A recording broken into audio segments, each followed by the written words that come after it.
that Parks Canada should have cleared 10,000 hectares. Could Parks Canada have received a stumpage fee and actually received royalties if they wanted to for the lumber must have been valuable if they would have had a chance to harvest it? There's always value in that timber. So, yes. Okay, but the trees are gone now because they burnt down, at least in that particular area south of town. It was a Class 6 fire, and we've heard from other witnesses here that it was a ground fire. Could you, would it be fair to say that the ground is basically sterilized now? Would you presume? I know I'm asking a lot, but is it a high likelihood that it's going to take a very, very long time for natural secondary succession to replace the trees? In some parts of it, I would agree with that. Throughout the Jasper fire, we encountered numerous examples of Parks Canada fire management actively obstructing our activities and not providing us with relevant information on fire.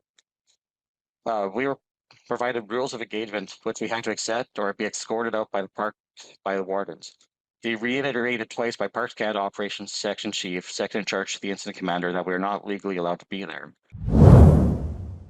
The federal government let Jasper burn, and then the consultants and the media blamed the Alberta government for showing up to help. The wildfire that nearly destroyed Jasper last year should have been a wake-up call. Instead, the official after-action review became a political fire blanket, smothering federal accountability and pointing fingers in the wrong direction. Right from the jump, the consultants behind the report claim this is not about assigning blame. Sure, that's why the Alberta government gets called out for, quote, creating complexity, while the federal government, who had full jurisdiction inside Jasper National Park, gets a soft pat on the back for coordinating nicely. Let's talk about who actually wrote this report. The review was commissioned by the municipality of Jasper, but it was produced by two outside consulting firms. Satya Consulting, a firm that literally brands itself around DEI. Their homepage headline reads, wanting to transform the justice, diversity, equity, and inclusion culture of your organization, we offer an extensive range of live, online, or in-person diversity, equity, and inclusion training and education programs customized to your workplace and your culture. But if your town is burning to the ground, I don't really care how many land acknowledgements are in your evacuation plan. I care if the hoses work, and we'll get to that because they didn't. Satya's approach to crisis management is rooted in identity politics and social justice jargon, not operational efficiency, and it shows. Now, the second consulting firm is Respond Planning, and they sound a little more grounded. They do legitimate emergency planning and seem to focus on logistics. And now for what actually happened in Jasper National Park. The fire began in Jasper National Park. That made Parks Canada, the federal government, entirely responsible for the initial fire management from the Alberta government's official response. Importantly, this wildfire began within Jasper National Park, a federally managed area under the jurisdiction of Parks Canada. As such, the initial response and fire management fell solely under federal control. And what did Ottawa do with that control? Well, they let pine beetle damaged trees stack up into a massive, predictable fuel load, and then they failed to clear that fuel load. Would it be fair to say that the forest companies that could have been called in to do this, could they have done the work for 10,000 hectares with a reasonable amount of equipment in 2 summers? Yeah, you got to be careful here because you have to be in mixed stands in order to do the partial harvesting strategy. Pure pine stands that are dead, no. Okay. Could they have but they could have maintained ecological integrity. So is it fair to say that Jasper is now out of the woods? Is Banff out of the woods? Or all those, or is the same problem going to be there next summer if nothing's done? In my opinion, I would agree with that. Then they installed non-standard fire hydrants, the kind that don't work with outside hoses. They only had 7 adapters which were available for hydrants to go from their thread to BAT. Our crews observed Petro-Canada and mobile trailer park burned down and could not engage due to being able to connect to hydrants.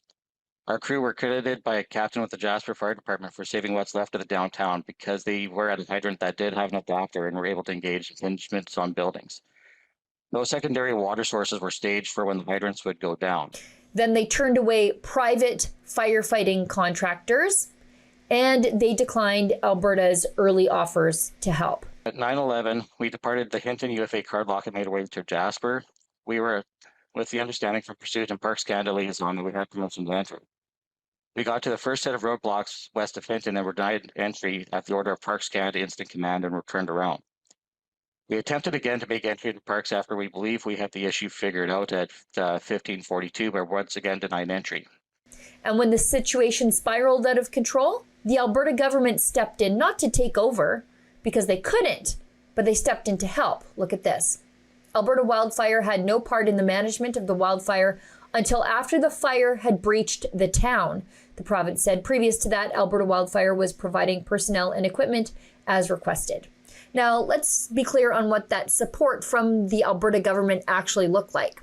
Alberta Wildfire deployed crews from day one. Municipal firefighters from across the province worked overnight to save homes. Search and rescue teams evacuated residents. Health and housing systems moved vulnerable people to safety.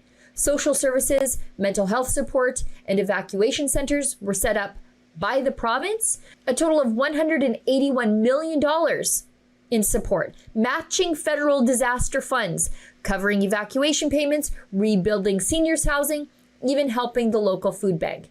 And what does this expert report say in return? Provincial involvement added complexity to the response, sought to exercise decision-making authority. Translation? Alberta tried too hard to help the feds mess. That's not just incompetence from the federal government, although I think there's a fair share of that. It's territorial defensiveness from a federal government that hates the Alberta government, from a federal agency that knew it was losing control but didn't like where the help was coming from. Alberta powers Canada, but Ottawa keeps limiting our potential. The Alberta Next panel wants your ideas to strengthen our sovereignty within a united Canada. Help decide what's next for Alberta. Visit alberta.ca/next. Even the municipality of Jasper had to walk the report back after the media ran wild with crazy anti-Alberta headlines. Their media release said, "We take exception to the politicization of the after-action review and its observations, especially in the media. Jasper is committed to transparency and constructive reflection. We believe emergency response deserves thoughtful dialogue, not division."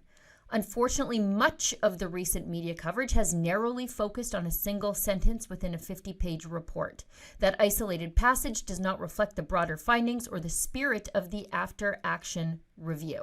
We are also proud to recognize the province of Alberta's essential role during the response and throughout our recovery. Alberta Wildfire, AEMA, and many other provincial agencies provided critical support that helped protect lives and infrastructure. Now, Public Safety Minister Mike Ellis from Alberta put it plainly, misrepresentation of the findings by some media outlets was not only misleading, but also divisive. And here's the Alberta Premier Daniel Smith's final word. "It is disheartening to see a report and the media response that so clearly overlooks the substantial coordinated efforts undertaken by the Alberta government. These contributions are either minimized or ignored entirely. The incident reports help us learn to improve, and we hope all jurisdictions take a closer look at their own deficiencies rather than blame others."